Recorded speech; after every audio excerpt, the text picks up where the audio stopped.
স্মৃতি আপুর বিয়েতে আমরা কেন যাইনি, মানে এখন আমার কাছে অনেক কমে। যখন আমরা স্মৃতি আপুর আবিরে গেছিলাম সেদিন সারাদিন অনেক আনন্দ করছি, করার পরে রাত্রে বাড়িতে আসছি। পরের দিনে ছিল কাঁচা হলুদের গোসল।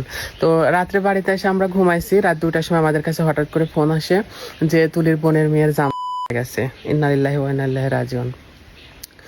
ওই রাত 2টার সময় আমরা সিএনজি ভাড়া করে রাজশাহীতে যাই। আমাদের এখান থেকে 30 কিলোমিটার রাজশাহী। আমি সিএনজি ভাড়া করে আমি আর তুলি রাজশাহীতে যাই। সেখানে যাই দেখি লাশ রাজশাহী মর্গে রাখা আছে। সেখান থেকে লাশ আমরা পরের দিনে মানে পুলিশ থানা মেনটেন করে লিয়ে যেতে যেতে প্রায় দুপুর 12টা বেজে গেছে, তাই না তুলি? তারপর দাফন কাফন করে আস্তে আস্তে আমাদের সন্ধ্যা হয়ে গেছে। তো তুলির একটাই বোন, আর কোনো ভাই নাই, কেউ নাই। ওর বৃদ্ধ বাবা মা।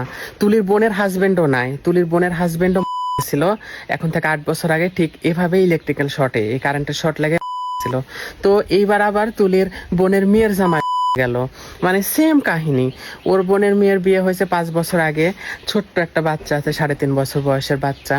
তো সেই মেয়েটার বয়স 21 বছর, মানে আমার মানে তুলির বোনের মেয়ের বয়স 21 বছর, আর যে ছেলেটা মারা গেছে আমাদের জামাই, ওর বয়স 24 বছর। তো 5 বছর হচ্ছে বিয়ে হওয়া। আমার আনিকাকে যতটা ভালোবাসি আমি তুলির বোনের মেয়েকেও ততটাই ভালোবাসি। তো জামাই সেই মুহূর্তে আমরা কি করে তারপরের দিনে থেকে আমরা নাচানাচি বা গান বা আনন্দ করব বলেন? এই তো ঈদের কয়েকদিন আগে, কোরবানি ঈদের কয়েকদিন আগে আমাদের বাড়িতে আসছিল। দেখেন এই ছবিটা, এই ভিডিওর অংশটুকু দেখলে আপনারা বুঝতে পারবেন। অনেকেই বলেন যে এই মেয়ে নাকি আমার নিজের মেয়ে, তো সত্যিই তো নিজের মেয়ে। আমার বোনের মেয়ে মানেই তো আমার মেয়ে, তাই না? আমার নাতনি।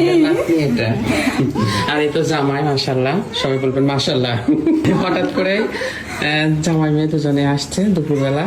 মানে আমি ভেবেছিলাম যে হয়তো বা আবিরে গেলাম, কাঁচা হলুদে গেলাম না, মেহেন্দিতে গেলাম না, প্রোগ্রামে গেলাম না, শুধু দাওয়াতে যাব।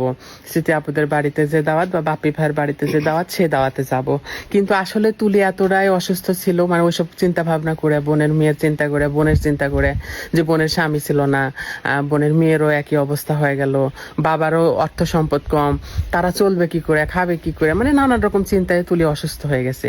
এই অসুস্থ মানুষটাকে আমি কি করে যাব বলেন? আপনারা আমাদেরকে ভিডিও দেখেন, আপনাদের অবশ্যই জানার অধিকার আছে, কিন্তু না জানে না শুনে মানে খারাপ কমেন্টস করা ঠিক না।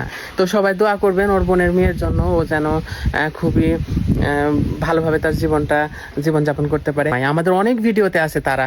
নিশ্চয়ই আপনারা ক্লিয়ার হয়েছেন যে আমরা কেন স্মৃতি আপুর বিয়েতে যাইনি। সবাই ভালো থাকবেন।